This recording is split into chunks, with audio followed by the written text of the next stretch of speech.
r/AskReddit. People with expired non-disclosure agreements. What's the juicy info you can now tell us? If you have a Comcast voice remote and you say, "Make Robert happy," it will turn the TV to Doctor Who. There used to be a lot of hidden voice commands in the system. We had to take a lot of them out over time. But that one is still in there. Edit. A couple people have asked me who Robert is. He is one of the software engineers working on the voice remote system. As a proof of concept early on he put that in. And just never removed it. Edit 2. Some people are asking for another one. If you say Big Boss it'll make your TV go to an empty page left over for the Minions movie and make your TV play a minion noise. It seems they removed a lot of them. But that one is still there too. Just tested this. 100% true. I served on a board that had kidnap ransom insurance for all the board members. A condition of the insurance was that we could tell no one that we had kidnap ransom insurance. That the charter school I taught for was in reality a Scientologist school. We had to do training in Scientology after school for 2 hours a day. We had to sign a NDA to get our $1,000 bonus for doing the non-elective training. Those parents had no idea the school was Scientology. We did not teach them how to be Scientologists. But we certainly used the terminology and Ron's ideas. This was about 25 years ago before we knew much about Scientology. I didn't buy in and I wasn't invited back the following year. The school dissolved about 4 years later.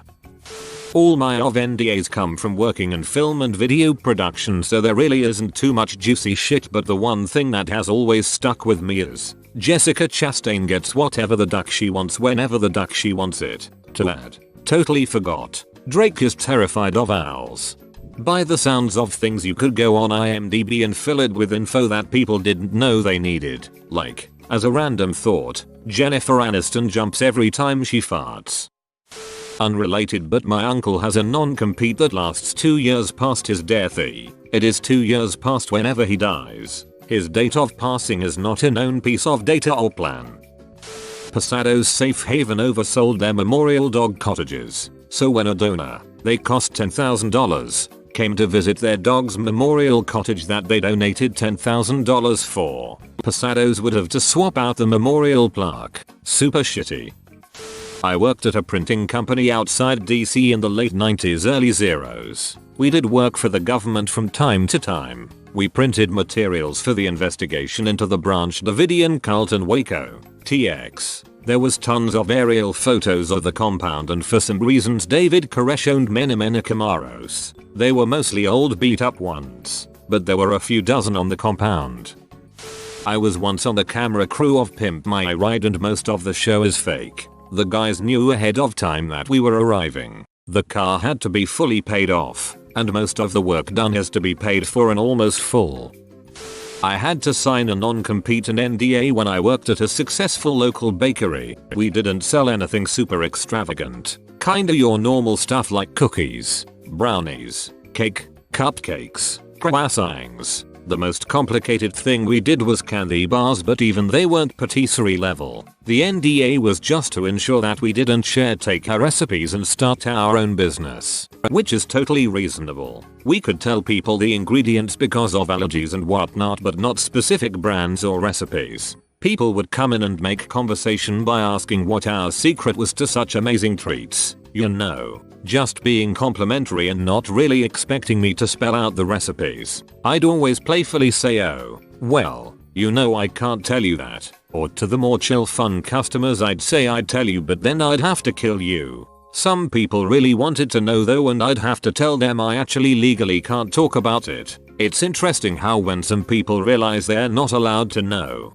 they get ravenous about getting the information. I had someone trying to sneak in our kitchen storeroom to try and deduce something. The big secret? Good quality ingredients and basic baking technique. Literally that's it. People could easily find recipes online of close approximations of anything she made and recreate them to a comparable level if they bought good ingredients and learned pretty basic baking skills.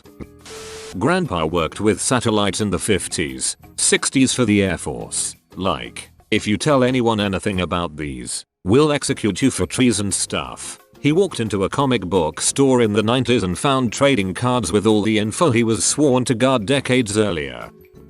The state of Oklahoma once busted a counterfeit check ring because the individuals misspelled Oklahoma on the front of some checks. They were damn near perfect copies with valid account, check and amount numbers, and were caught when an employee who ran a reader/sorter machine noticed a rejected check with the spelling Oklahoma. I was that employee and had to testify in court regarding finding the checks. I think I'm still not supposed to talk about certain details, even though it was a long time ago. Outback Steakhouse's recipe for macaroni and cheese. 4 ounces of heavy whipping cream, 4 ounces of Velveeta cheese, 9 ounces of al dente penne pasta. Throw it in a saute pan and melt the cheese. Bam. Outback mac and cheese. Edit. Just for clarification, this is the old recipe. I left the company in 2003. The newer recipe is cavatappi pasta and spices and crispy topping. I once dog sat Beyonce's dog. It arrived in a Louis Vuitton dog carrier and was kind of an a-hole. Still another 65 years before I can reveal the outdated 1980s designs for my nuclear submarine. All the people at the retirement home are going to lose their minds.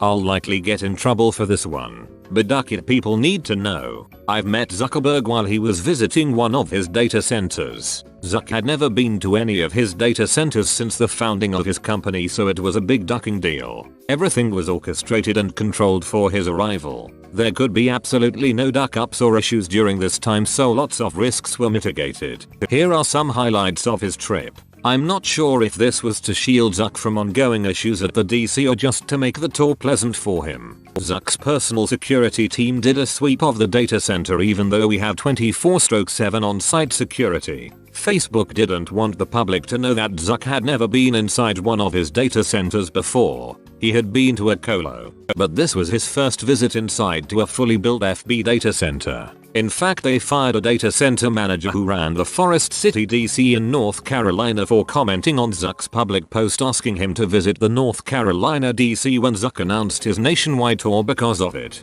Since I'm at it, might as well throw some fuel on the fire. Facebook data centers are not secure, you think. Data is not encrypted on some of the local media due to performance loss. Flash storage on HADB clusters, for example, though there are other methods attempted to try to better secure the data. In the event that a contractor physically steals media from the floor, it can take up to days before the ticketing system would report the drive missing, and by that point the data is long gone. It was estimated that this event would cost Facebook over $1 billion in damages. This issue was brought up many times to security, but they didn't care. Edit. Bonus, since this has gotten some attention. Secondary edit. Made some wording adjustments due to the fact that I overlooked his visits to Prineville when it opened back in 2011.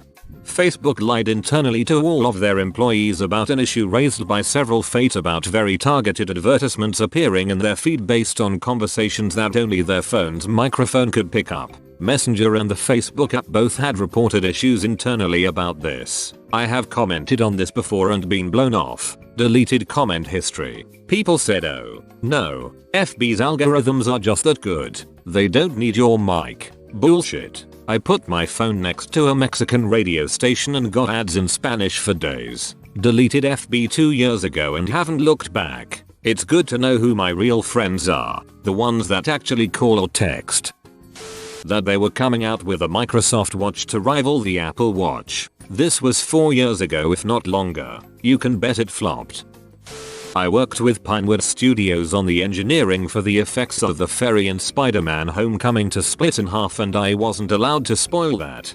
Used to walk our dog around Black Park. Saw the biggest Chinese dragon model between the trees at Pinewood. Huge it was. Must have cost a fortune. And then 2 years later when we saw James Bond, I forget which one, saw said dragon, was in shot for about 3 seconds and entirely inconsequential to the story. And now I understand why films cost hundreds of millions to make.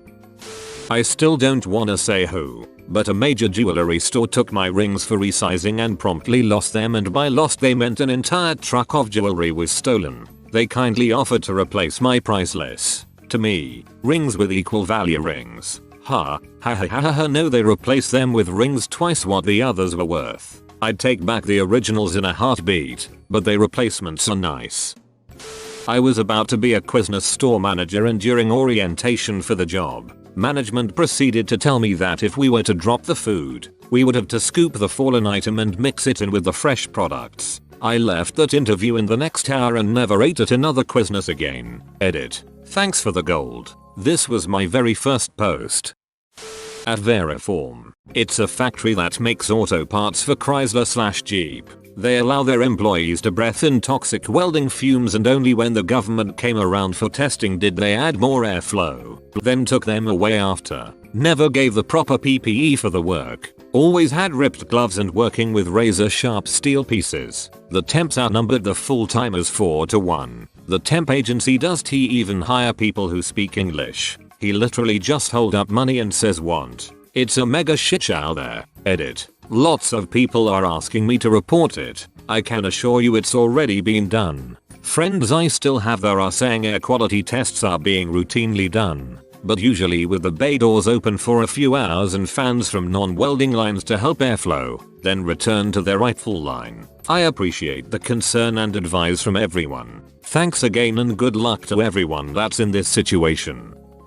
As an investor, I was pitched a 10% stake in a company that owned the trademark iWatch and their whole value weighed on Apple buying the rights from them. I declined. About a year later, Apple revealed the Apple Watch and I sighed with relief. They probably already use the term iWatch for behind the scenes spying. Sounds a bit like a voyeuristic porno website. Some country in Far East is working on some weapons that can be shot from space.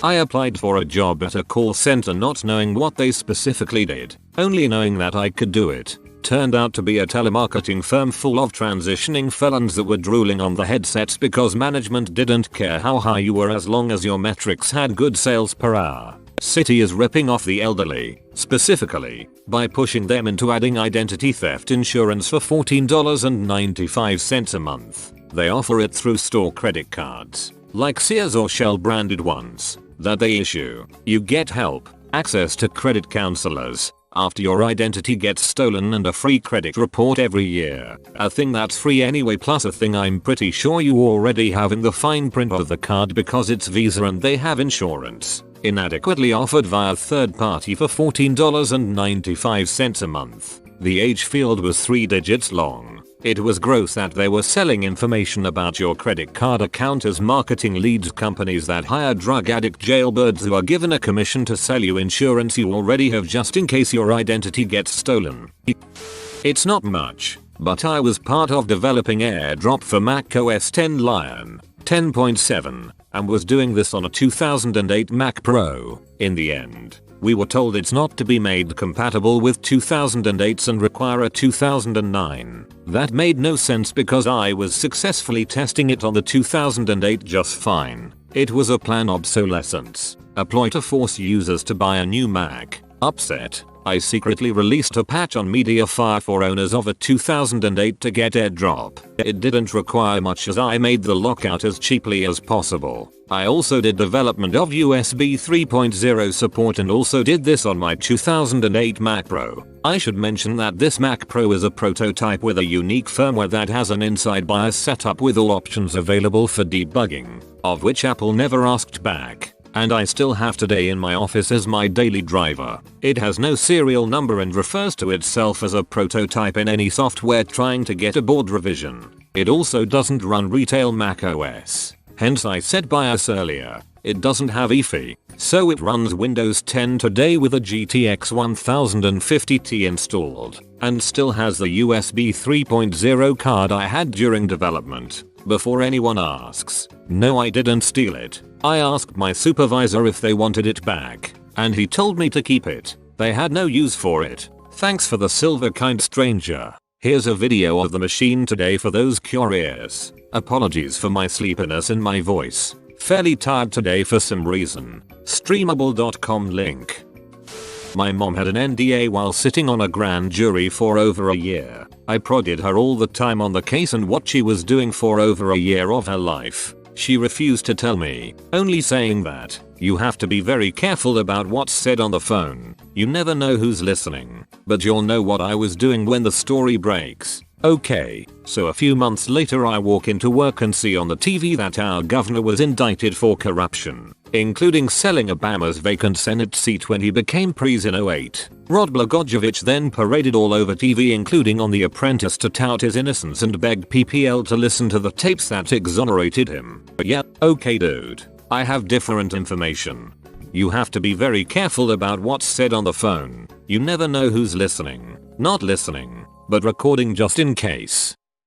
I worked for an aviation company that, among other things, did charter flights. I had an NDA that I would not reveal who was traveling with us and where they were going. This was for client privacy, as some people are wealthy, famous enough that they're targets for paparazzi, or even espionage, kidnapping, extortion, etc. So now that it's expired, I can tell you that a minor country music star flew with us when his regular jet broke down, that the CEO of the local food processing plant goes to his Florida house about twice a month, and that's about it. Nothing exciting. Edit. I actually do not remember the name of the country music star. This was 20 years ago and I don't follow country music. Like I said, my NDA was in place in case we had anyone big come through, but in the time I worked there we never really did.